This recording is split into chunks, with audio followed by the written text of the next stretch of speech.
So that's the end of your review today. But just before we ended, I wanted to talk to you about research. I don't know if you noticed when you were sitting outside in the waiting room, there's lots of posters around the walls on various projects that are going on. Is research anything that you've ever considered taking part in? I did see the posters, but I've never taken part in research before. What kind of research? Various types of research go on all of the time, and some could include filling out questionnaires or psychological therapies, trying different drugs. Some might involve having an ECG or a blood test. Some might involve wearing a devices like a pedometer or something like that. So it really depends on what project you're involved with as to what you need to do. Is it anything that might make me feel worse?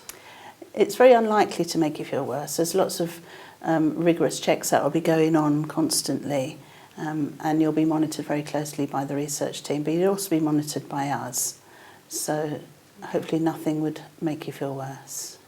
And if it did, would there be someone I can contact at night or over the weekend? Yeah, you'll have the contact details of the team that you're working with, and you'll be able to contact them at any time, I'd imagine. Okay. And where would I need to go to take part? That would depend on the project you'll be involved in. It might be that you don't need to do anything, just fill out a form or have a telephone conversation, or it might be that you need to go up to the research department or come here and have an interview. It depends.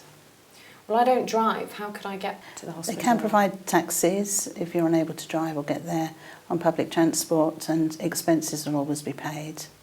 Do I get paid for taking part?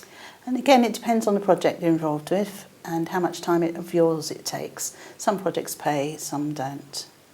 Okay. So, Well, how can I find out more information?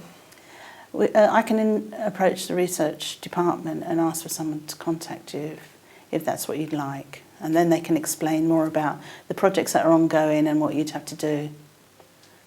Is that okay? Yeah, that sounds all right.